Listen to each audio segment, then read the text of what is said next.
Good morning, viewers. Welcome to this edition of Focus on Parliament. And we want to discuss issues that have been taking shape in the Parliament that is soon ending its first year of the 5-year term. And I have two guests today. We hope to be joined by a third one in the meantime. But one of them has done a lot of research and studies and reports about Parliament and legislative processes. Mr. Hippo Twebaze, you're welcome to the show. Thank you. Thank you. The next guest is, yes, a common face on this channel, and a former MP for Kumi district, former MP for the youth, National Youth MP in the 9th Parliament. Welcome, Honorable Monica. Thank you, Agatha, and it's a pleasure meeting Hippo here. He's been lost for a while in this. I have been looking for him since the show began He's because the best bet for this show. I actually wanted to start with him, but he has been busy looking for money. Perfect. Yes, so I wanted us to discuss the issue that I later thought about just happened yesterday, where the Parliamentary Commission visited the President at State House. And among the issues that took them there was to discuss the budget of Parliament. Parliament wants to increase salary for their staff. I think it also wants a block for offices for MPs to build it and stop renting. Then I think the other thing was that they were also asking for more money to allocate to committees. And in that discussion, President Museveni praised this Parliament that it is not giving him a headache, like the Parliament that stopped Bujagari from being constructed on time. And that's why his words. He said, "You're doing well."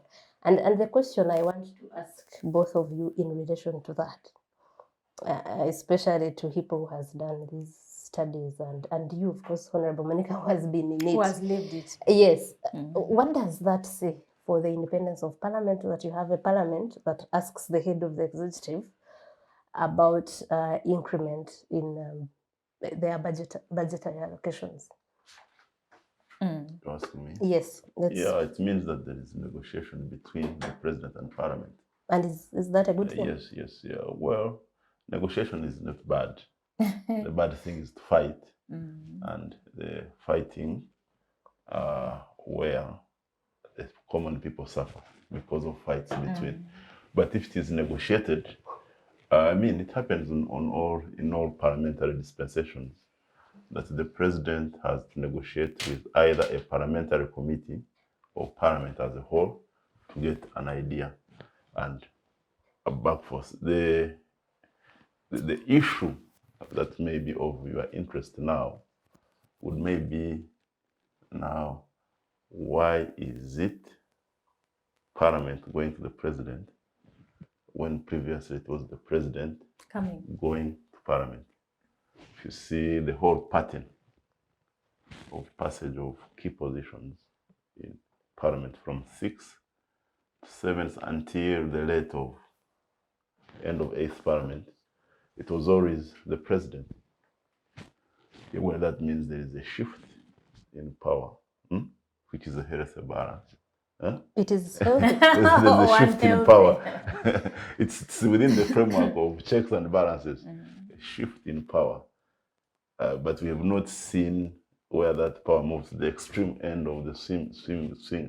We call it a pendulum. Yeah, there is that balancing within the negotiations. One time Parliament is strong, another time the president is strong. And they all meet in the middle. Yes, that's the way I see it. Honorable Monica, do you interpret things the same? Because when he was saying that it was president who went to Parliament, now it's Parliament which goes to the president, I didn't think he would interpret it or conclude that it is healthy. It is healthy because, as Hippo noted earlier, it is not a very isolated occurrence in terms of parliamentary democracy and processes, because then the principles that govern this kind of democracy that we are in is that, of course, these three arms of government, in one way, they are independent of the other, but at the same time, they work with each other, because there should never be a point where there is a paralysis. I don't know how to say in that word. There is a complete, or a stall in operations of the three arms of government, because the judiciary depends on parliament passing laws. The presidency, the executive also depends on parliament. Parliament on the other side also, the other two arms of government check on them in different ways. And so when you look at how we should be operating in a mature democracy, certainly those three arms should be able to operate independently and yet cooperate, negotiate with each other on certain issues. In terms of that particular issue that you raise, I think that the president has, of course, the nature of our laws that govern budgeting and finance in the country relate to the fact that the president is the chief finance minister, I think, Hippo. Yes. And therefore, he's the first to initiate any budgetary principles, financial principles in terms of the budget framework of the country.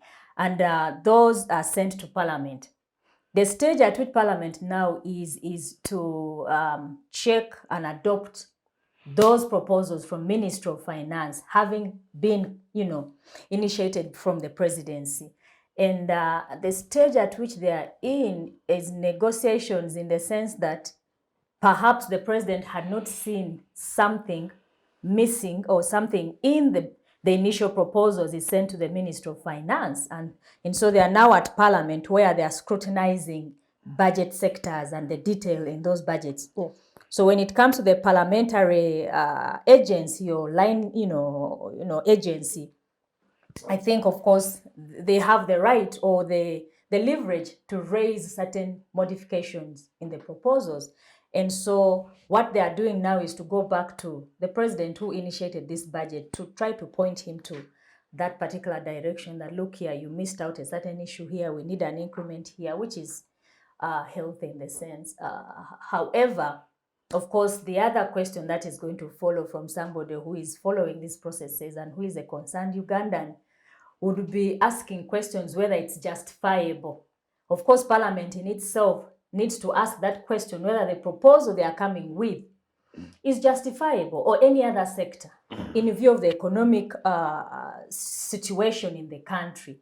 Are the proposals justifiable? So Parliament still has the right to reject a proposal that has come in, or improve on it, amend it, or even, come up with at this point they cannot come up with a totally fresh, proposal, but to improve, modify, or reject. With the reasons. With the reasons, of course, why they are doing that. And so in some total of the requests they are making, of course, the wananchi, the ordinary people, will say it probably is not justified at this point, because why would a parliament right now that is presiding over almost a failed economy, we are close to that point, be asking supplementary increment in what we call predictable expenditures.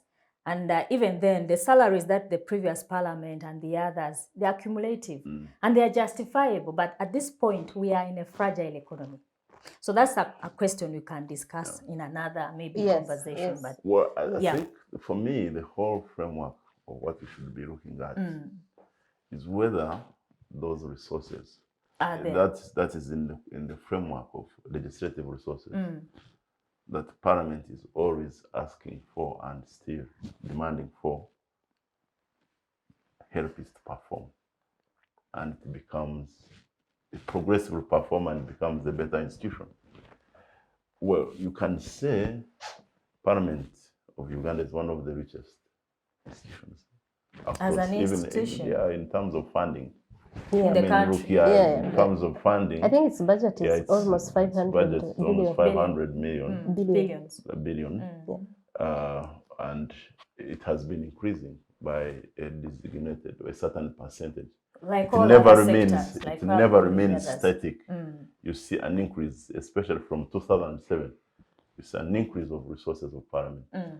All of a sudden, they supplement. But given the size also, which has kept growing. That comes with the increase in size. but still that increase in size has really not dwarfed the resources or undermined the percentage of resources that come to Parliament. Yeah, but what you observe technically is that the more resources that Parliament gets, The lesser output. the lesser output. And that's what I wanted to ask him because it's ironical. It's a contradiction. I could make a comment on that, and I think I had wanted him okay. to first elaborate on that because that's the question he asked, that you would imagine that the resources they ask for help them work better, maybe improve their output. And he's someone who has done studies of this parliament's performance and the other. Can you please show us? They do not help the parliament as an institution to perform. Maybe they could be helping individual MPs to do one or two things in their constituencies. And of course, constituency service is one of the core responsibilities of Parliament. So the question is, why is this? Why is it that the resources of Parliament increase, but the performance the output is not commensurate goes down? The resources. I think there are three explanations. The first one is the high cost of elections. Okay. That undermines, that really leaves MPs impoverished. They spend 5-year term servicing loans to pay back the debts, and again service the constituencies in order to make it back to Parliament. So this makes them not focus on their work one, and it makes them become vulnerable to prebends. Those prebends or branchments, they may be from the executive, the president himself, and they may be from interests that come to get the ideas, what they want from Parliament in the parliamentary system. For the case of the president, of course, that MPs get some money when there is a key decision. Yeah. Well, the president a key decision or a decision the president is interested in. Is that a legal one? Well, that has been a pattern since 2005. Term limits. Amendment of term limits. Yes. Well, of course, the MPs will argue we can't go empty-handed in our constituencies. We are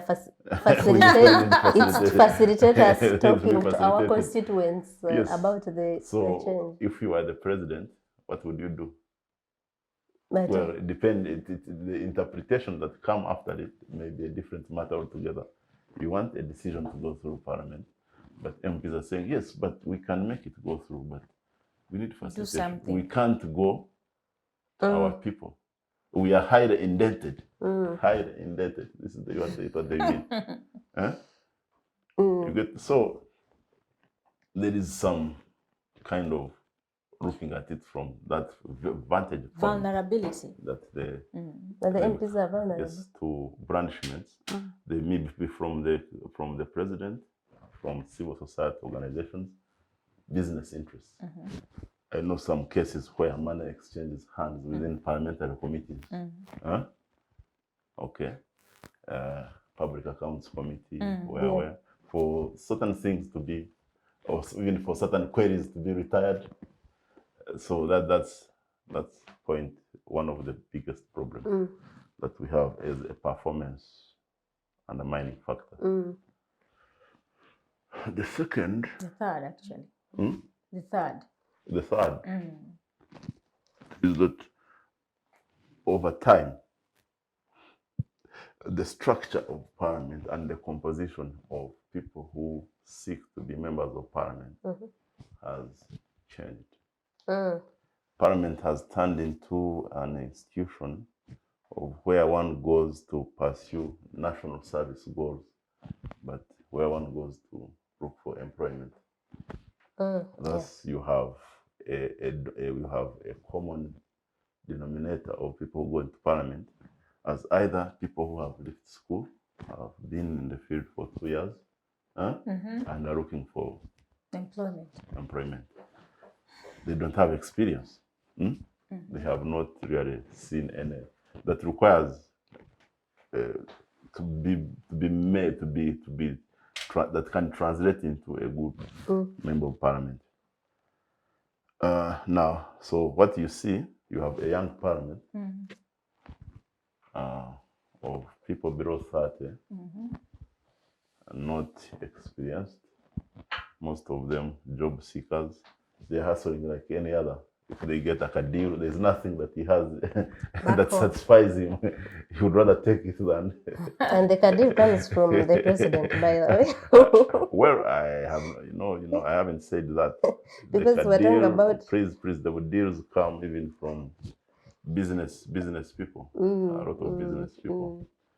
Yeah, you see all those things happening. There was a joke before I come to you, Honorable, when the current leadership came in, and people said, "I hope the title of that parliament is safe," because because they thought the transactions are going to increase, and I don't want to go into that, but the detail. To be fair to the president, the president, I work for the president, so I'm a presidential advisor. I didn't know that. Yes, I'm a presidential advisor in charge of national resistance army archives.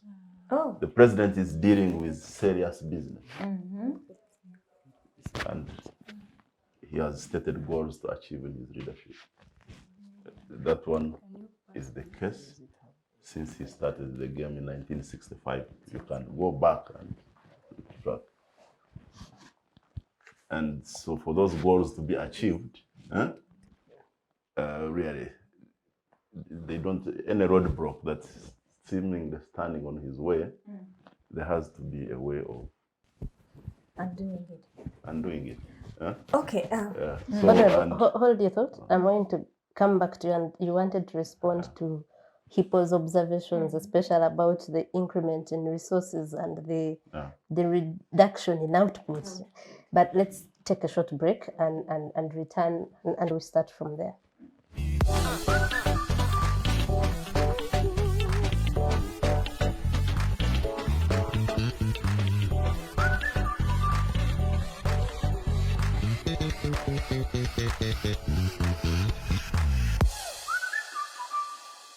Welcome back from that short break, and we're glad you're still with us. We've been joined by our third guest, Honorable Gerald Karuhanga. Honorable Karuhanga was a youth MP for Western Uganda and also Ntungamo Municipality MP in the 10th Parliament. You're welcome to the show. Thank you very much, and I'm glad to be here. So I'm going to just recap for you what we're talking about so that you get into the gist. We're talking about mainly the events of yesterday, where Parliament visited State House and discussed with the President, among other things, their budget, where they want more money and stuff. And I was asking Hippo what that means for the independence of the Parliament that is supposed to check the executive.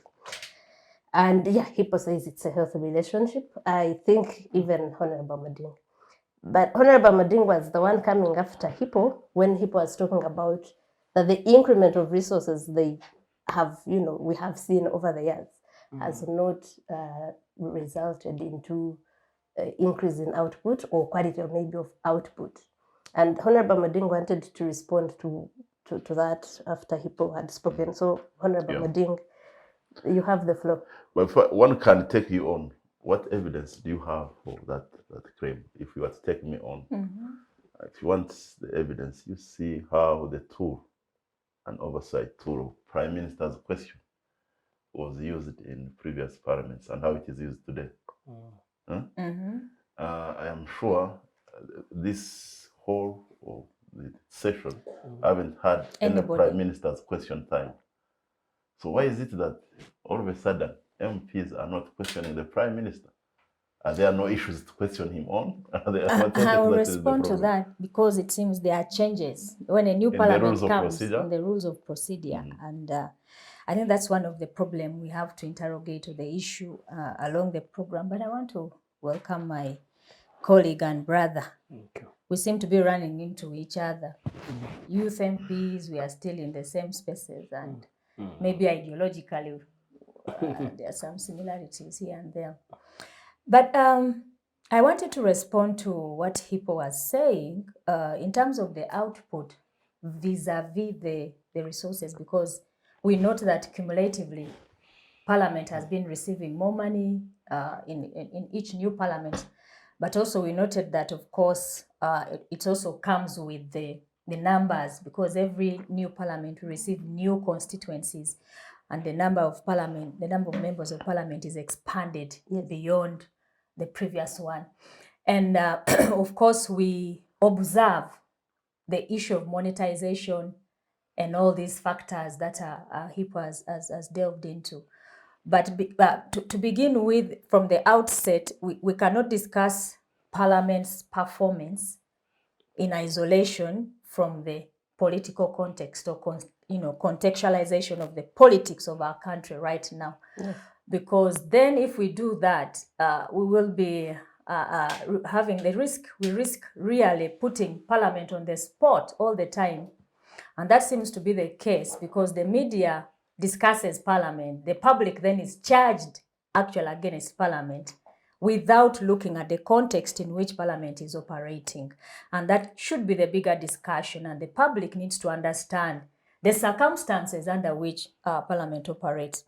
Now, to get back to these I particular... thought you would expound on this. Yes, context. these particular issues that we are concerned now, the political terrain of the country now, as it is, cannot allow a healthy democracy to thrive. Of course, Parliament is representative of a thriving democracy. If it is effective, then it's a reflection of a thriving and healthy democracy in our country. But here is a country where we have, of course, a president that has overstayed in that position.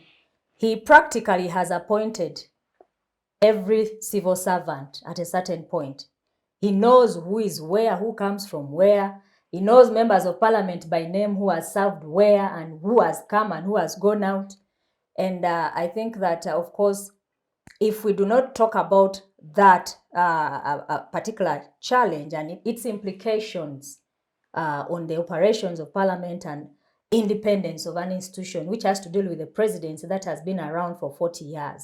So it looks like all the other institutions are subordinate or are not really operating in line with what the requirements of the law are. And so Parliament, we have to sometimes look at those parameters and try to be a little measured in terms of how we assess Parliament, because it cannot be assessed without those implications. Of course, Hippo noted the issue of monetization. Yes, that begins and ends with the type of democracy, political system that we have in the country. And as it is right now, we have a government or a country that operates, I don't want to say dictatorship, because that I will leave it for Karuhanga. He will be more comfortable using that term. But of course, when you look at most of the parameters, we have progressively gone to a dictatorship in a way. Although there are some sameness, this political researcher, Hippo, is careful not to say that, but that is the reality. And so we find ourselves in a very difficult position. And of course, later on, I'll declare my interest as a person who is really interested in seeing a transition in this country. And so, because that will come in my last leg of arguments. But monetization, yes, because the system has made it so it is easier to buy votes, and it has, been trickled down from the top to the bottom. So members of Parliament are caught between a rock and a hard place, because you cannot come to Parliament without spending on the population who is poor, who is expectant. And so it affects the operations of Parliament, as he has noted. People come with the intention of recovering from Parliament. So some of you who go there with the intention to serve the country, you are usurped and swallowed with the politics of Parliament and what is there. And on the other leg of his argument, in terms of the workings of Parliament, the transactions, because now it is more of a transaction of Parliament, it doesn't attract highly trained persons, professionals, experienced, because now it is easier to use money to come to parliament. So the more it is the highest bidder in terms of financial will take the seat. And so, of course, you will attract any kind of person there. And so in sum, we cannot discuss the performance of parliament without going beyond and looking at the political terrain of the country. And I think we have to be fair and position the discussion. Okay, but I in want there. first to understand if Honorable Monica is saying we should not question parliament, because we should go easy on parliament because of the political context it is what, especially us in the media, because she said that. And I think that's bad advice to give Ugandans and to give the media, that we should, excusing what they are doing. But before we can come back to that. Let me first make a case for myself, because it will look bad for you to say I am advising the media not to question parliament. Can we get back to that? Well, I wanted just to say that the type of information that the media gives, it is very important for parliament to be checked, and the media does that on behalf of the people to, project what parliament is doing and what it is not doing. But the history has shown that the media has actually blown things out of proportion and focused their attention more on parliament, rather than also putting the analysis outside parliament to look at the political context. But basically, the misinformation is what I contest. And sometimes I try to be a bit selfish with the if I asked her any misinformation, I doubt it would be there. I think what she's actually saying is that we focus more on parliament maybe than other arms of parliament, but of government. But Honorable Karuhanga, now that you're here, I wanted it also weigh in on that. What Hippo here calls the healthy relationship, that if parliament and the executive are, negotiating, that it's a healthy relationship. As a student of law, separation of powers and what have you, what do you think of that? Firstly, we must go to the character of this regime, which is consumption. So the idea is consume every institution, concentrate all the powers, irrespective of the laws, the constitution, into one man. And this has not just happened overnight, the other day, no, it has been well orchestrated, very well thought through. So if you keenly look at the institutions that we have, it be police, the army, the judiciary, now parliament, you can very easily trace a systematic approach whereby a patronage system is deployed to literally centralize power into an individual. So you have parliamentarians who are highly empowered by the constitution. Now, what we ought to appreciate is parliament is not just an institution. Parliament is an assembly of actual Ugandans. If it was possible, all Ugandans would be in that house. And that's why it's the only arm of government that has an oversight role over the other arms. So, and even the other arms literally exist through the legal process that is largely carried out by parliament. So it's basically a summary of Uganda. So when there is a practice that goes on for some time, where these powers of parliament are literally handed over to the individual, the president, then the institution of parliament slowly, carefully loses its powers to this particular man. Now, why so? Probably the question is why? Why should we have this kind of politics of kiosk run by an individual? The regime of President Museveni has been so bent on one, longevity in government, So it does not matter whether the We call elections. that At any regime cost. stability in political science. Yeah. Please do That's- not say that's, we call that that's, regime stability. The man said he skinned his animal and he has started eating it. Then he said, the piece of paper, for me, that actually, of all things he has said, that is one of the statements that I really couldn't believe that came from him. But it again, it's very evident in all his actions, was when he said that the piece of paper cannot take him out of power. Literally, he was saying that democracy doesn't make sense to me. Yeah. I mean, because leaders are empowered through people's mandate. Yeah. So the only way a Ugandan, an old lady in Arua, or an old man in Ichisoro expresses their view on who should lead them is that piece of paper, the ballot. So when he says that doesn't make sense, it's a clear manifestation of it doesn't matter. All this is a semblance. So the utilization of money, just like we've seen the other institutions being abused, has also been, it didn't also happen overnight. It also started way back. If you recall in the 2006 election, actually it started more closely in the 2001 elections. People started getting money at the village level, which was never, I think people were not used to it. Get money and they say this is for this village. And it's money for elections. Ordinarily, you would think money would probably go to some agents who are going to need some transport here and there. But there now a budget started coming for every village to have some money for the ruling president to remain the president.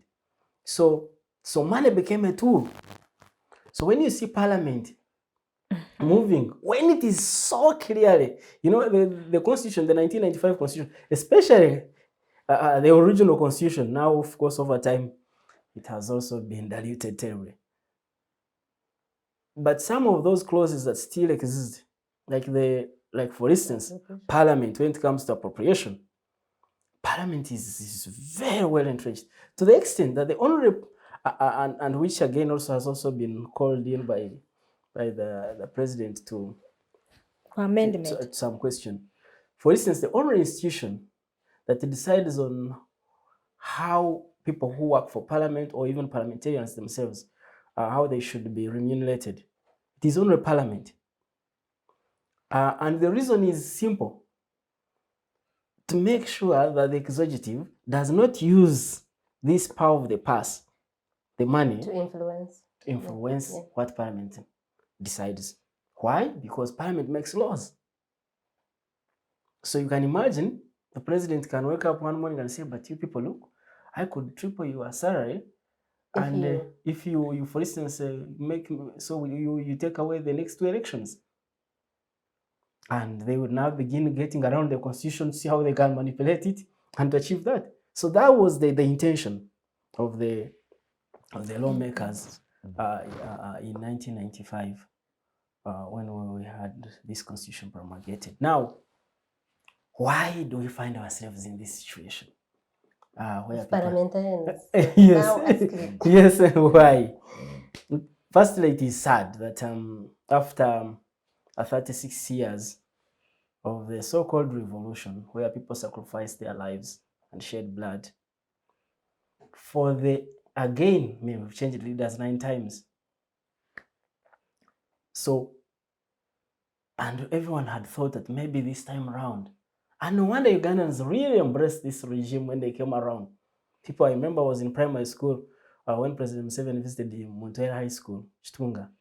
People started coming 2 days before he came. And they were sleeping in the bush, basically just to have a glimpse, see him for a second. Liberator. Now, little did they know that that this was not really intended to be a liberation, but the fellows had come to conquer. And now we are seeing And acquire territory. Okay. Oh. Let's not go into your birthday yet. There is a question here, Yes. and this is what she touched. Is what is happening in Uganda equivalent to a dictatorship? is it equivalent to that bad situation you have described? I take exception. You take exception, justify why you No, do. I take exception. Dissect There the is no characteristics of the there is dictator. no dictatorship in Uganda, Yes. but there is a democracy in Uganda with imperfections, and there is no democracy that has ever existed on earth, including the one in Greece, that does not have imperfections. And where do you find the imperfections? Procedures, what we call the procedural quality of democracy. All right? I think the government and President Museveni falls short on procedures of implementing certain policies within the government, which is why you see numerous parliamentary investigations. This man was the most famous during his time as a member of parliament in holding government accountable on the floor for not following procedures. And you did nothing about it. And nobody ever stopped him to do that. But what were the results? So my point is, so that's why I'm saying that democracy has imperfections. All right? The imperfection side is that Honorable Karuhanga can be as assertive, and maybe Parliament will pass a resolution. And you do nothing about it. But the government will come back and say, your resolutions don't bind us. Oh, dear. No, but also is Hippo saying the imperfections, the torture of citizens? But those imperfections do not amount to a dictatorship, as you have said. Even torture of citizens like Kwanza is an imperfection. Of course, Hippo is a political scientist who is very, economical with his truths and the words. Unlike some of us who are very, I don't know. They call it a Spanish man. Honest. We find it difficult to be economical with what has gone wrong in our society, and we want to put it there so that then we can reflect on it and find solutions so we can go forward. Hippo knows that the characteristics of dictatorships in Africa globally, and he is a student of political science, he knows that. And of course, if we are to go into an analysis, which requires an entire show for this particular one item by item. But I just want to tell him, because what we are discussing now is the parliament, the parliamentary workings, the democratic, arm of government, which is apparently in assessment, is parliament. And how does parliament operate? Most dictatorships desire to have a semblance of democracy, which is not perfect, as you have said. Actually, it's deliberate. It is not. It's something that so they you mean create. That the attack on U.S. Congress was also deliberate? No.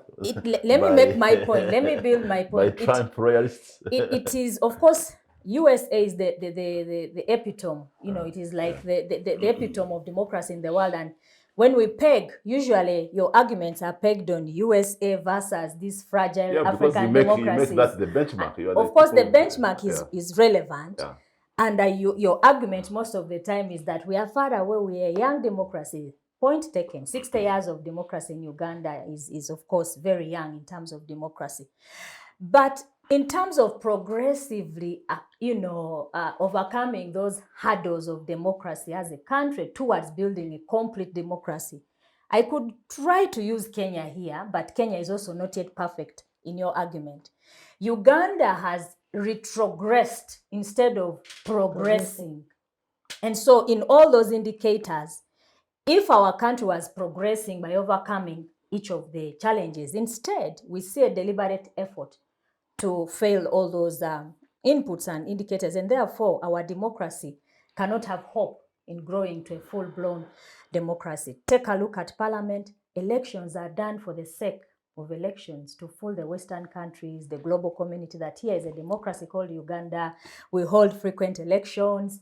We have a parliament which is functional, independent. But when you look deeper, in the last election, what happened? We were victims of that, symbolic election, because it was not an election, you know, in its entirety, because there were so many things. We need to discuss that, but we can't exhaust them here. Yeah. If you look at Parliament, is Parliament independent in terms of the democratic ideals? It is not. That's where we started from. Yes. We have to go back and forth sometimes. The president has to say, you know, have a final say on most of the things. The commitments that Honorable Gerald is making, talking about.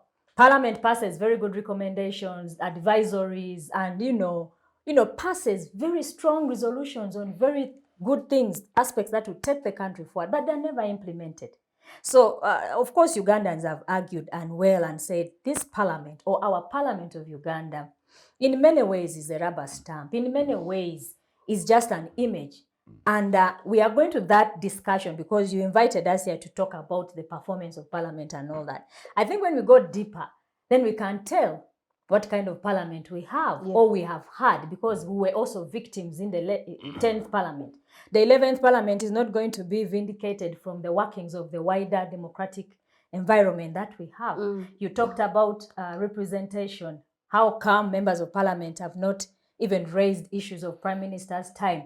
When this new parliament came, the rules were amended to require that when you have a question to the prime minister, you have to send it a month in advance. It is no longer impromptu that you have to raise on the floor and inquire and interrogate the prime minister, you know, there. And so there are many things. But generally, the indicators, democratic principles, and, you know, the indicators of a fully operational and functional democracy that Hippo talks about, the imperfections that we have are deliberate. Elections being one of them.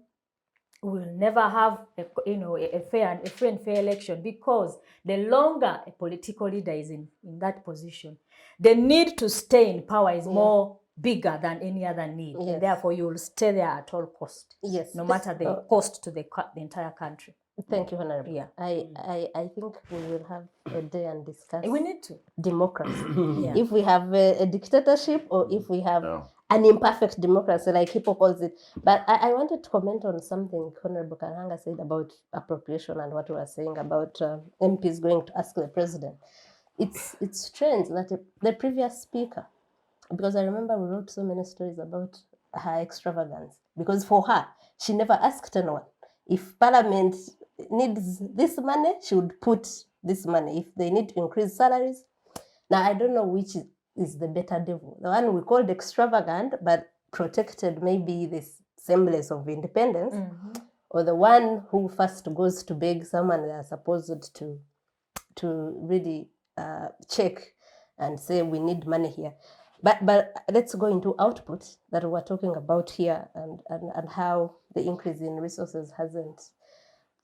Among the things the Honorable Speaker is telling the President was the work they have done in the 11 months they have been around. And it passing 12 bills. 12. Yeah, they've passed 12 bills out of 20 presented, 69 resolutions presented, how many? 31 committee reports, and they have had altogether 83 plenary sessions. As someone who is doing research about the output of Parliament, have you looked into that? Are we looking at quantitative rather than qualitative? From the data available, I've collected systematic data on the procedures of Parliament, including passage of bills from NRC, passage of bills, passage of resolutions, passage of questions for oral answer, all that kind. That's pretty much the average. That every Parliament in its passes first an year? average of 12 bills. In the 1 year. Is it in 1 year, or it's in the entire session? There is a report. There is a report which I can share with you here. Maybe before Gerald, you come in, I just want to correct the number of bills that Agatha makes reference to. The number of bills includes the appropriation bills, which are over 7 of them. And then they have inherited work from the last Parliament, because the 5 original bills, NSSF, succession amendment, which other one was passed? ECOP is the only new one, the electricity bill. Those are basically 4 or 5 which they've passed. we can say Yeah. the real bills, but these appropriation bills, those Which are is- ceremonial. Yeah, oh well, I cannot say ceremonial, but they are like a ritual. Yeah. They For happen. the budget to No, be- but we can't count that as So- well. Okay, Honorable I Karuhanga. I didn't want to lose something we were talking about earlier before we come to appropriation, which I think is very critical to our country. I beg your indulgence, take a little. Now, you talked about dictatorship before we really delve into appropriation. Why do Ugandans and maybe other people think that we are really in a dictatorship? So the dictatorships basically have two tools, the army and the money across the globe. So what does the money do? It's to soften. If it can't work, then Hard power comes then in. you apply the hard power. Now, in 2017, back to Parliament, we saw in the most ugly of ways the utilization of the armed forces abuse a very key institution of government, being Parliament. President Museveni, finally, there was now a second clause in the Constitution that was basically entrenched in the Constitution, though maybe not so deeply, but based on our history, that we are coming from a history of turmoil and violence. So this time around, if we've removed the age limit, the term limits in 2005, this time now, this is the age limit. The other safety measure. Now, we saw what happened in Parliament. Commandos, heavily trained, walked in the broad light. You would think some of these things are done in darkness, in the dark. In the movies. In their broad light. At the display of all the cameras, they walked in and literally crushed us. To speak for myself, actually, I think it's the first time, or it's probably the moment I ever came, I think my closest day to death was probably that day. Because I remember the fellows strangled me the necktie, and luckily when we bashed into another group carrying another MP, that's how the arm left. Otherwise I was no longer breathing. Ooh. So I actually keep thanking God for that moment. Because I think if you had had an other 2 minutes, I was gone.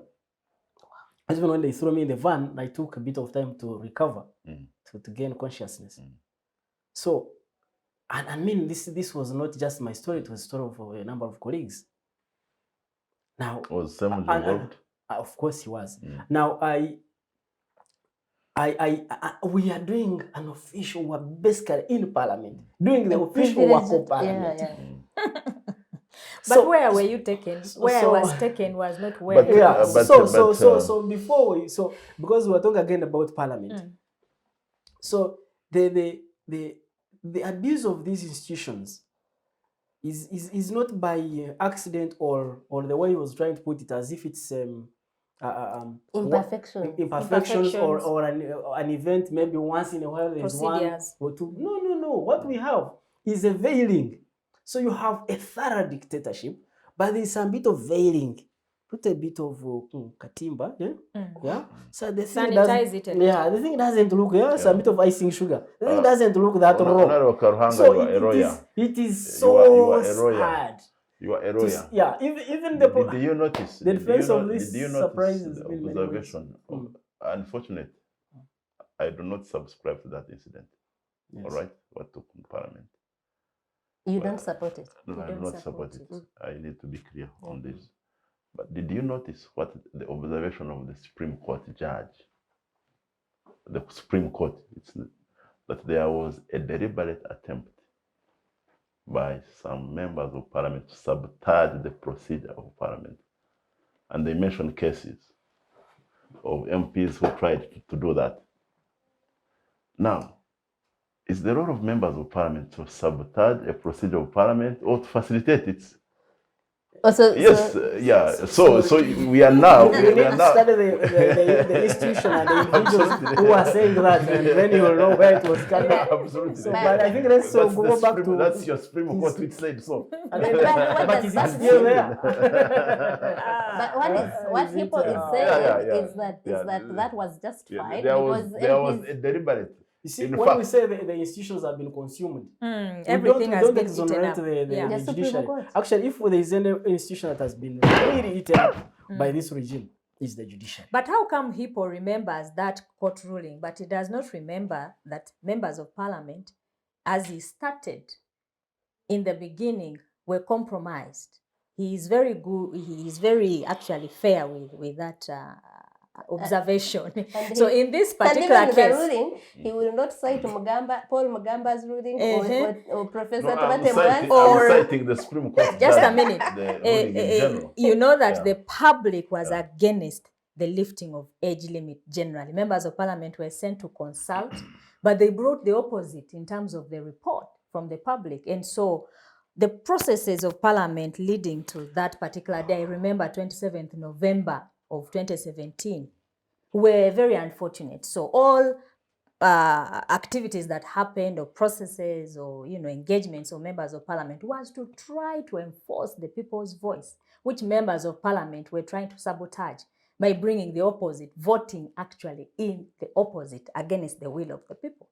And so in many ways, justice, the judiciary was quick to observe the shortcomings of individual members of parliament and couldn't observe the wider context under which the law was amended. Yes. Yeah. Can we take a short break and come back and go back to the drama of this short break, which was really performance and independence. I shared with Yeah, we you. are giving you the background how parliament is undermined, not performed. Okay. No, but let's take a short break and we'll be right back. The Citizens Chat Room happens every Friday at 2 p.m. on Civic Space TV Online on Facebook and YouTube. We invite you to be part of this conversation. Civic Space TV, freedom always. Welcome back from that commercial break, and we're glad you're still with us. We were talking about performance, quality, independence, and things that that Honorable Karuhanga says still affect performance of Parliament, and I agree. But going back to the performance that we've looked at here of the current Parliament in its first year, I wanted to offer some information that about the bills. Honorable Amoding talks about the real actual bills. I think 3 of them there have been problems about how they have been passed. So that's why I was saying, should we look at quality of someone saying, praising themselves for passing 12 bills, or should we look at actually what are these bills being passed looking like? I met Honorable Monica the other day and I said, I am shocked this Parliament sits and in one sitting passes a bill. And it doesn't matter how big. The mining bill was 333 clauses. It was passed in one sitting, and the committee had just 1 week of the bill. So now, because for me it goes back to when the 9th Parliament discussed the oil bills. It was back and forth. Each clause scrutinized, people go back, the word may, the word shall, or the powers of the minister. So those have been the issues, that we have 2 bills, the ECOP bill about the pipeline and the mining bill, where both reports, minority and the majority report, say we did not consult. And there are Supreme Court cases, he was citing the Supreme Court, which have talked about consultation. Yeah, consultations in those laws. So what does that speak of the legislation being passed by this Parliament? Let me start with you, Honorable Karuhanga. The powers that are with Parliament to make laws, at least for now we can say the laws that stipulate what Parliament is supposed to do are largely good laws. The Constitution is very clear. All the other following acts are very, very supportive of what Parliament, and very they all hold a deep aspect of clarity on what is supposed to be done. Now, Parliament, in my opinion, firstly, it would be sad for Parliament to be the one not doing or making laws in the right procedure. Why? Not because they have a whole brilliant legal parliamentary department, but because, I mean, think about it. You are the ones making the laws, but you also choose to flout the procedures of making those laws. So in some cases, you find they make a law, and I would see it in Parliament like, how? When there is no quorum, you have about 30 members of Parliament, and you are busy saying, the ayes have it. How many ayes here? And so, and that became a bit of a culture that you can actually pass a law somehow, and then it will pass. If no one takes it to court, or if the state is not bothered, because you also know how court does its things, then it will become law. So that culture also didn't start with the 11th Parliament. However, it's a terrible culture. It has kept on increasing.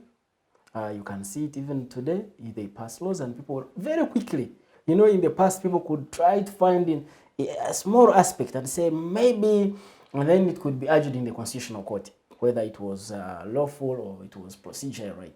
But now it becomes very overt, very that you can clearly say that, for instance, there were no numbers in Parliament, that everyone can see it.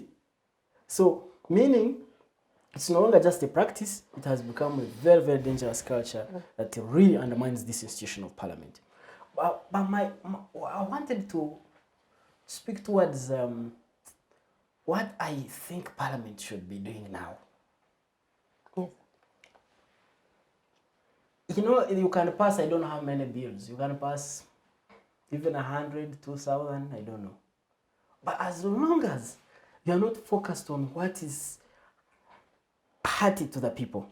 Because remember, again, Parliament is basically a representation of the people. So, for instance, when a parent or parents across the entire country are paying over 4.5 million shillings for a primary one child in a government-aided school, and that for me is not a huge issue for parliamentarians to engage on, then we are not focused on what is concerning our people. I mean, you see how parents are crying remember now the times where the holidays were shortened because of COVID. So a parent has about 1 or 2 weeks to look for the school fees. You look at what, you go everywhere. The other day we were in the Easter break. Almost every parent shows you the papers and you are like, what's going on? Why can't this be an issue that Parliament can address? The other day, when at first when prices started increasing, people said, COVID. Then eventually, Ukraine and Russia. But we've also seen what other parliamentarians have done to press the executive on what to do.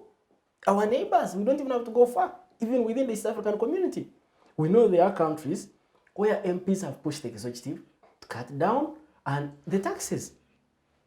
Not because government has too much money, but the times are very wanting. They demand so. So for me, these are the issues that Parliament would, and then Ugandans would say, yes, we seem to have, with its inefficiencies and some weaknesses, but these are very hearty issues, and they are providing some solutions. Mm-hmm. So until Parliament refocuses on what really concerns an ordinary person, then we will not only just be dissatisfied, but we shall also look deeply into their weaknesses in Parliament. And certainly there are very, very many. Yeah. So we will be very critical of Parliament, but as long as you serve the public, you must be ready to be criticized. Yeah, I've heard people say, why do you talk about me like that? I say, seriously, if you are doing your private business in school, probably I would have no reason. No right, yeah. But the fact that you hold a public office and you are paid by a taxpayer then we have even reason to engage you and challenge you, ask you to do more, or even ask you to leave office if you can't serve the public. Okay. Honorable Amoding, what do you think about the quality of legislation being passed? Where actually you have people saying we didn't even have an idea about the operations of pipelines, the MPs that passed the bill. Hippo. Yes. Well, Agatha, first of all, if you are to assess Parliament, well, I think that we need to put the 4 parameters of assessment.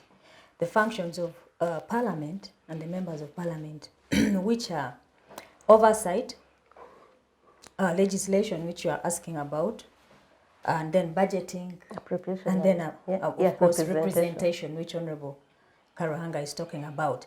And so when we look at those 4 areas and then put the year into perspective in terms of assessing this 11th Parliament in its first sitting this year, which is ending this month of May, you'll find, of course, a lot is wanting.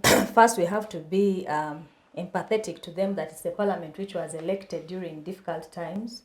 The COVID pandemic had been around for 2 years, and the country was not basically having resources. So even then, the type of election brought on board the type of members of Parliament we have. And so what is expected from them. And then when they came in, I think, of course, the first year, generally the first 9 months, we have a speaker who we is... should expect less, because The People previous, talked about that earlier. I don't know if I want to go I back think to she's it. trying to Yes. save us from disappointments. So we don't expect so much.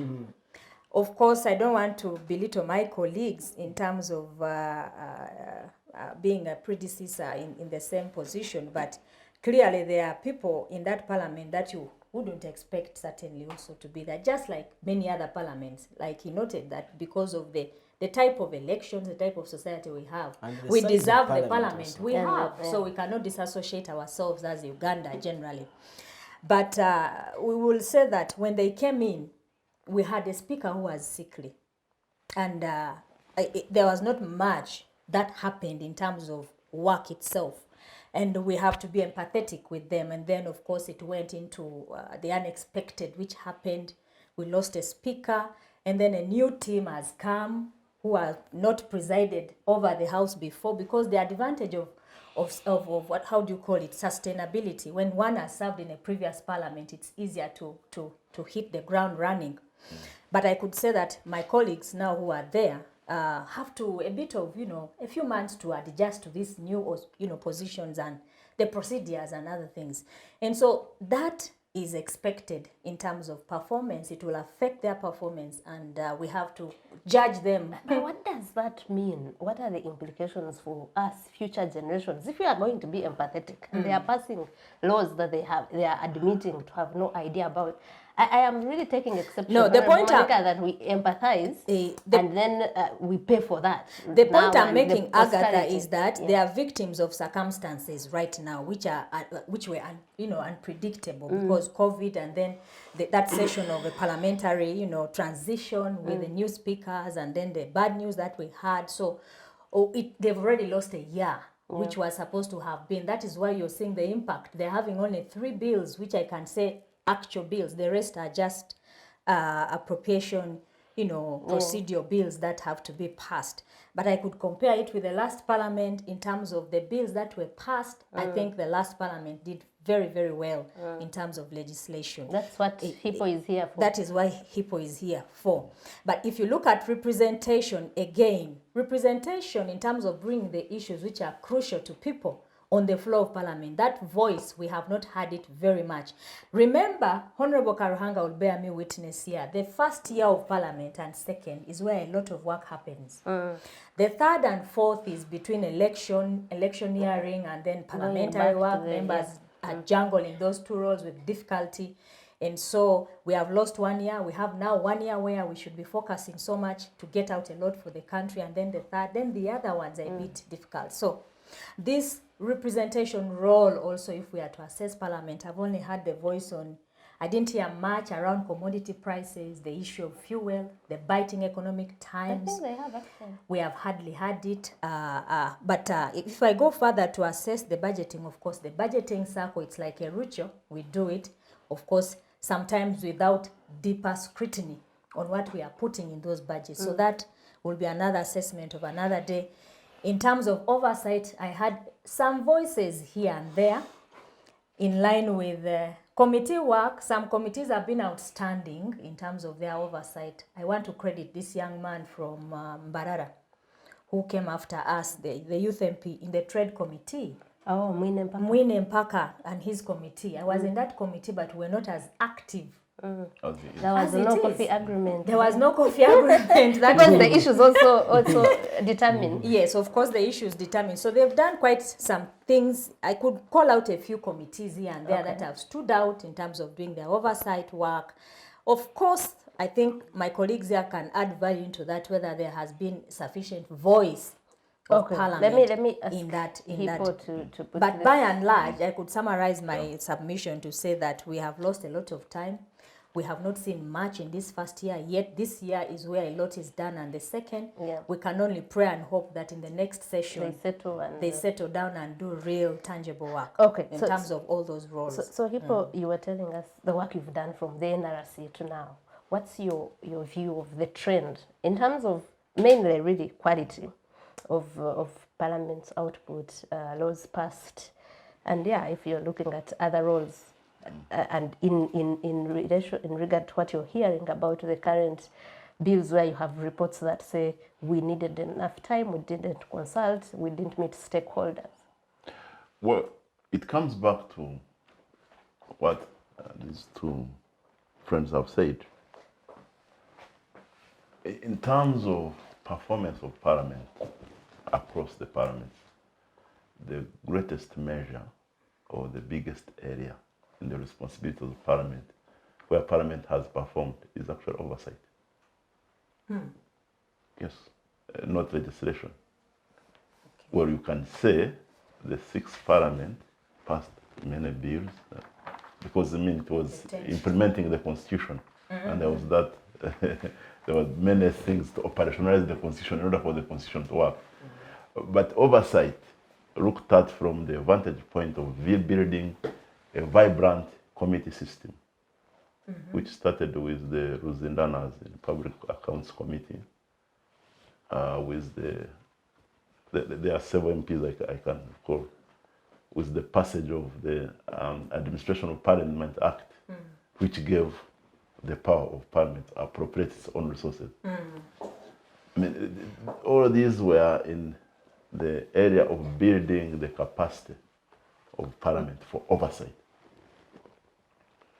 Now, the capacity has been built, and you see across Parliament that the committees really come out to assert themselves. They were so more and more assertive in 7th Parliament.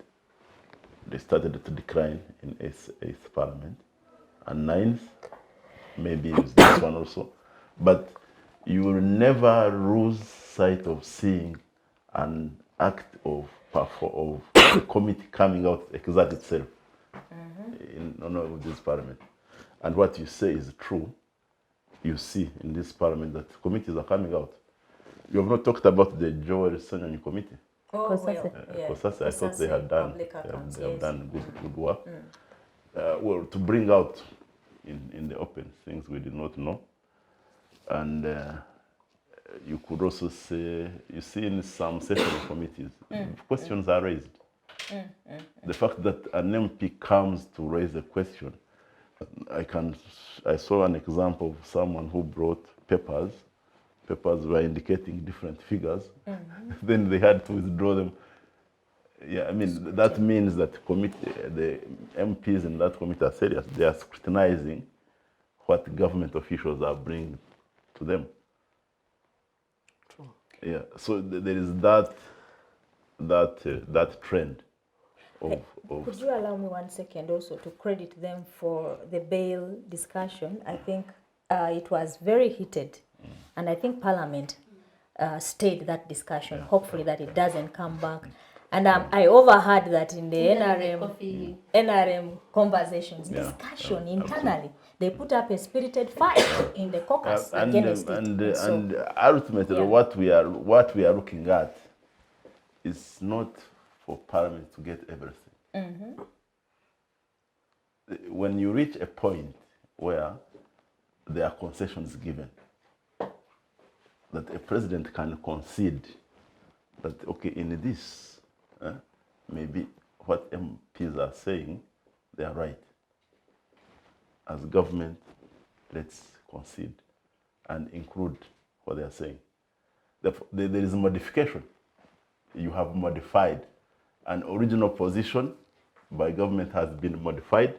If there was no assertiveness or those proposals from the legislature, that modification would not have taken place. And that's the framework of oversight, where oversight takes place. Okay. And that happens pretty much in the budget. yeah, budgeting I know circle. that in the last parliament, the president was always complaining about his figures, changing at budget committee figures stage. changing in committee stage, in the budget committee. Yeah? And you could see he was not happy, but that was happening anyway. So what do you call that? Did you call that a dictatorship where the president concedes to parliamentary assertiveness? Veiling of Had the dictatorship. president said, you have passed it, But I beg to Hippo, disagree. the issue is not conceding. I think he just stays it for another day. Let's also let me remind people that supplementary budgets have come to Parliament after being spent. So many times, we all know that. So when they refuse and change the figures, he goes and still gets the money. Spends. The law, the Public Financial Management Act, Yeah. gives them 3% of the budget to Leverage. spend without Without going to approval. Parliament. Now they go and get that and use it. Before time. And even exceed it. It has happened so many times. You cannot say that because of that we should say that there's no dictatorship. And why would he question figures which Parliament has modified in its, cardinal No, I law mean, of, he was not happy, but it took place anyway. So I wouldn't qualify that as a dictatorship. No, I disagree. Okay, we're going to one last issue I wanted to ask all of you about, and it's also about independence. The leader of opposition, Honorable Mpuga, wrote a response to the budget appropriations, and the three things I picked out is what he's calling an unrealistic resource envelope of 47 trillion, where your own URA cannot even raise enough for your recurrent expenditure. Yes. And the point I wrote from that was that Parliament's scrutinizing mechanisms are so weak. He was saying that in his report. Because when you look at the debt burden, the appropriation, the taxes that Ugandans can't afford to pay, what does that say? Because he's a member of Parliament. If a member of Parliament comes and says we don't have enough energy or power to scrutinize these expenditures, is that something normal? For example, Hippo who talks about imperfections, or is that something we should be worried about? It is the workings of the dictatorship, because then when Parliament has done, even if Parliament has done its effective scrutiny, they are not implemented. Those recommendations that Parliament comes up. How many times has Parliament recommended against supplementary borrowing and said let the executive stick to the law as it is, and after 3 months or so the executive will come with a supplementary budget, and of course including a supplementary for Parliament. yes, and so if Including a supplementary for Parliament. Parliamentary Commission always has a supplementary in that. of course We it's can- am not aware. we can Okay, go back and we look can at the check, figures. the one I remember There was is for no COVID only. supplementary requisition I can remember the best of my knowledge. And Without it did not parliamentary. include the Parliamentary No, Commission. that's not entirely true. I don't think that's There are two wrongs, can't make a right. So you are trying to. So Hippo, in terms of what Agatha is interrogating in terms of what the leader of opposition was talking about is alternative response. I think, whether we are being fair in terms of putting a framework, a budget framework of 47 trillion, and yet the collections that the country can afford is not more than 25 trillion, you know. Yeah. And so we cannot finance half of our budget, and yet we are claiming that in this financial year, we are going to spend 47 trillion for covering the expenditure of the country. And so, of course, that's where the problem comes in terms of what he's talking about. The scrutiny is done. It's not because members of parliament do not do the scrutiny. We raise these issues. They raise those who usually are in parliament. My problem is that in the implementation by government is where the problem is. And the imperfections that Hippo talks about arise because there is non-commitment from the executive to abide by the rules of the game, the rules of the law in terms of all these processes of the country. And so I think that his response, I read it, not exhaustively, but I think that he raises some good concerns in there. The skyrocketing debt issues of the country. We have a debt of 78 trillion. It will take us two financial years of Uganda. That's if we put a standstill to all the other expenditures just to pay our debt. And so all these issues, Parliament has been raising them over time. But no, he doesn't say they are not raised. He says the power to have, maybe to hold the executive to listen to them, I think. The power. Yeah. And that takes us back to what Hippo says. When you are in such a failed democracy, even if you call out the executive that you see this is the problem and nothing is done about it. And many of us who have gone to parliament, you leave it frustrated because you feel your work there has been wasted. Yeah. Your recommendations, your scrutiny, the work that you put in is never put to use. So the parliament, in a way, sometimes will feel hopeless and feel underutilized. Many people who are doing their work there, their efforts are wasted because then all those resolutions you talk about are never implemented. Especially any resolution that relates to my former implementation. My former MP, one day asked him why he's never in parliament. Who was your former MP? I'm not going to say who it is, but I asked him why he's never in parliament. He said, but Agatha, to do what? Here, if you're not a minister, what? There's nothing you say that can change anything. So Hippo, let's hear what you say about through his research. About the powerlessness of parliament.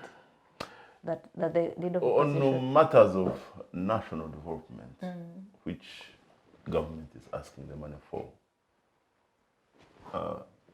there's a shared responsibility between the parliament and the executive. And that's why the constitution makes clear that for government to get that money extra, what it can raise in the budget, it has to get parliamentary authorization. Is that not the case? Spend, yes. Yeah, to spend it.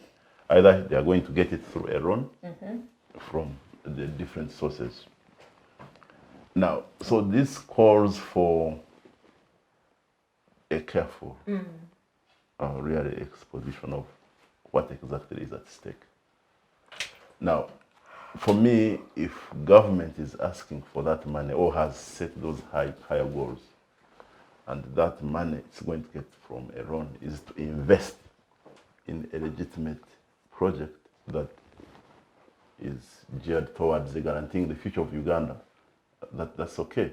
After all, there is no country you can. There is even borrow for workshops. Which one? You borrow for recurrent expenditure? Recurrent expenditure. Recurrent expenditure in this budget takes over 70% of the budget. 70%, yes. Yeah.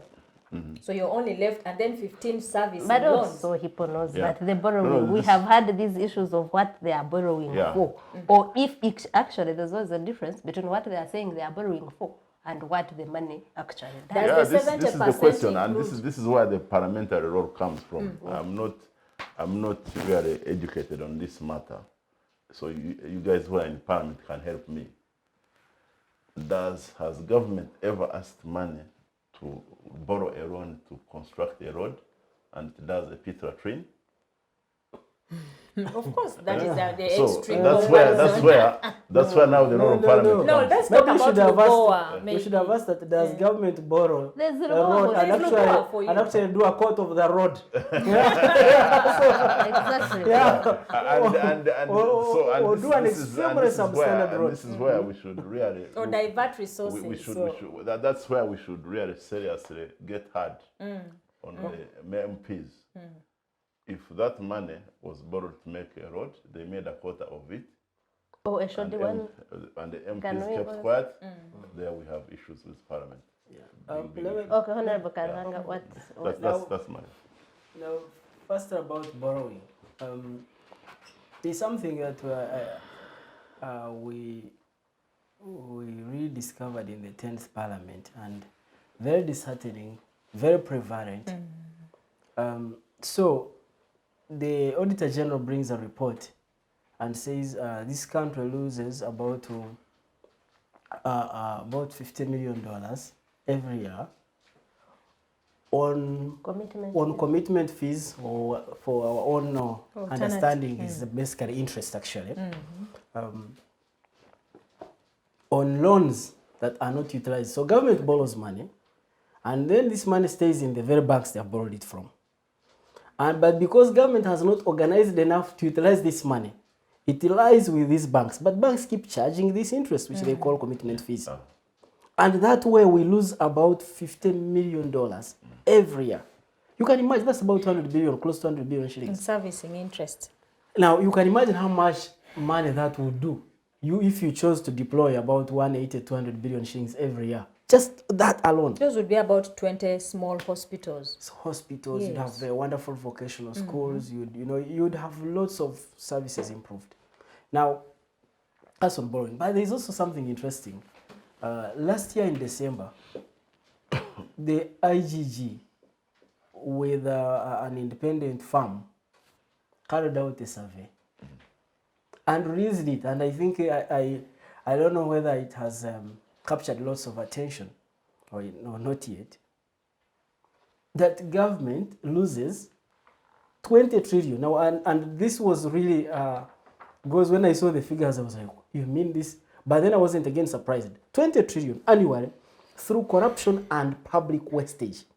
So they did a survey, department by department, authority by authority, commission by commission, went around all the government agencies and said, if this was to be run in an effective way, how much money can government save?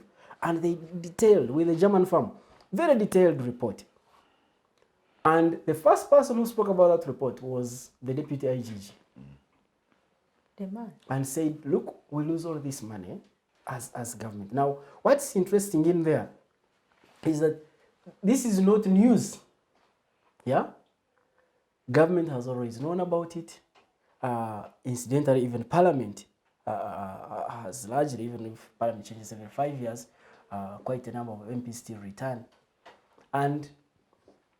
But guess what? Why is this so prevalent in such huge figures? Because there has been a very increasingly terrible culture of indispensability. So people feel like, even if I do what, who is going to do what?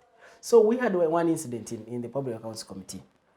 A permanent secretary of the Ministry of Local Government is given 10 billion shillings to procure vehicles for district chairpersons.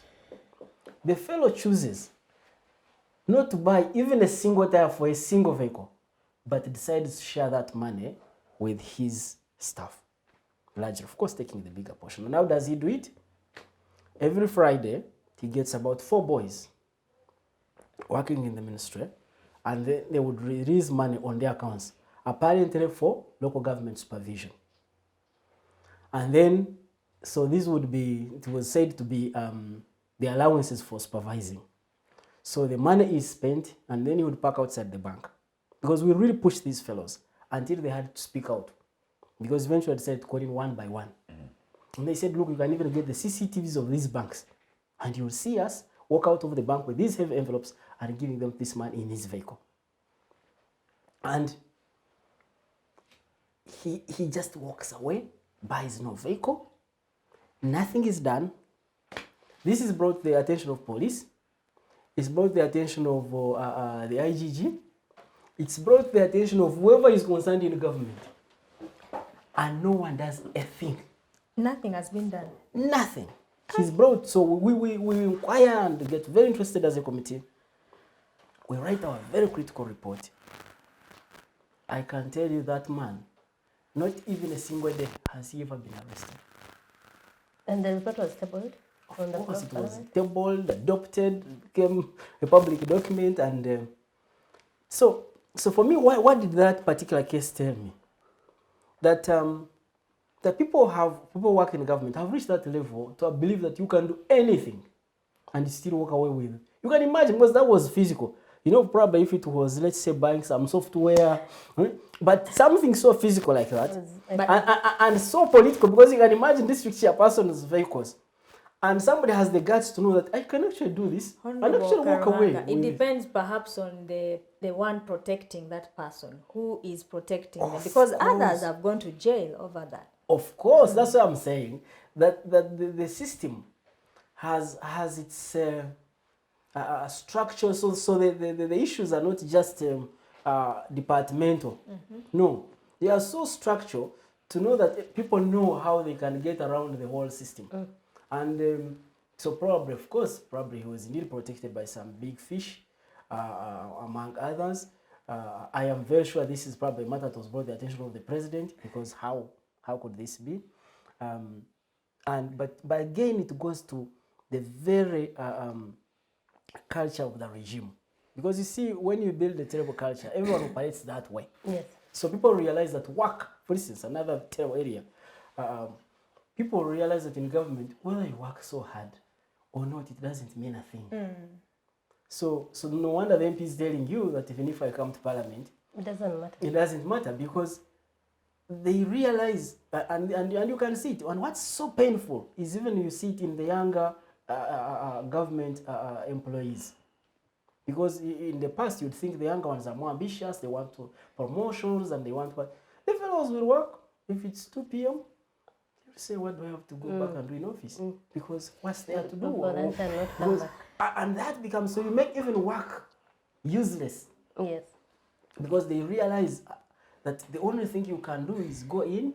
If you can work out what Njaulo will take home, you can figure out, and then you better focus on that. If it's not there, you as well, you don't have to go there anyway. So it is sad that that the whole government apparatus, the structural formation, is so eaten up. You know, it's like how cancer eats the bones. Slowly. So and these fellows are literally finished. We just see a thing go around, but and I wanted to conclude Yeah. with Hippo. Yeah.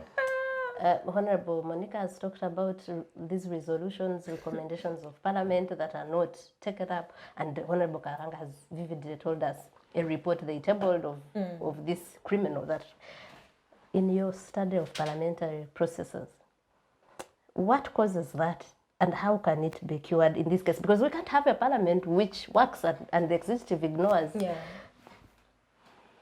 Well, of course, there are very many parliamentary committee reports that were adopted and action never taken. Actually, almost all of them. No. Yeah. Well, Just a few. no. I use the word very many. And I'm adding very to- few. Yes, so all of them is yours. I said almost all of them. I think the last time we had Yeah. any action around the committee report and, was 2011. On what? Cassiano Wadri's report on Bank of Uganda and compensations. And- yes. And of course, the justification of government is that parliamentary resolutions do not. are not binding. Well, government can take note of them, of what Parliament has said, but regardless, they do not bind. Now, what's the role of Parliament? Why bring the work to Parliament? Can I make my point? Let him make his point and we actually conclude. Our time is fast spent. Yes. So there are very many. But let me say there are certain few cases where Parliament, the work of Parliament has come to redeem certain situations. because Parliament comes out with clear cases that are justified. I can quote some example. There was a man called Daudi Miguel. You know him? Yes. And he had his committee. The committee which was scrutinizing the electricity bill of 99? 1999 or about there. But Hippo, that is so far. 95? Well, can I That is make- like 10 years, 15 No. years. 20. I thought I was Yes. developing my point. Yes. You are protected. Are there more recent cases? Yeah. That committee really changed the trend of what you see in But- electricity politics. That's how But- we ended up with Ubeme that is making life They have actually No, amended no. that Yeah, act yeah. now. Particular clause. Yeah. But it brought in, the government brought in most of the changes that had come from From the committee. the committee.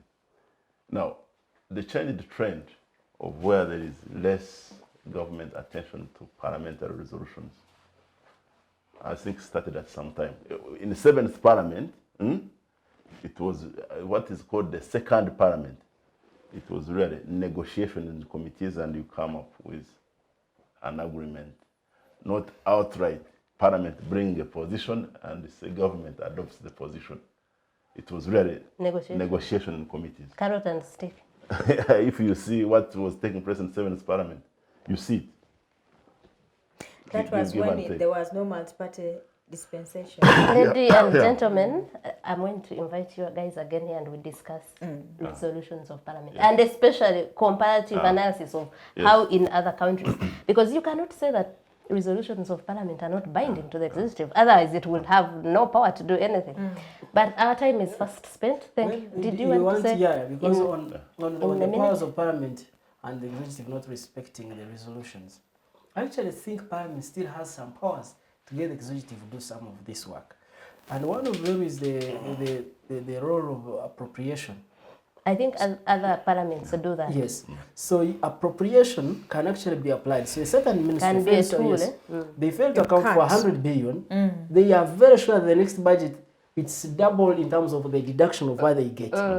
So if you can't account for 100 billion, your next budget you are sure you'll get 200 billion less of what you're supposed to get. The moment you do it in 2 years, I can assure you people will begin now getting in line saying these things are getting very serious. Thank Yes, you. now you're Thank bringing you, carrot and Honorable. stick Let politics, us of course, let us from the parliamentary let us side. end this Respect conversation. the institutions. And I promise we will need a discussion on resolutions of parliament and how the executive should deal with them. But thank you very much for coming. Thank you, Honorable Gerald. Thank you, Honorable Monica. Thank you, Hippo, for your. We are going to be inviting you especially because you're the only one in that area of doing research on parliaments. Except now, we think you're going to be. He's an archiver. You're going to be more of a cadre than. Well, I've always been a cadre. No, but thank you, everyone. From us, it's a good weekend. We'll be back next Saturday with Focus on Parliament. Thank you.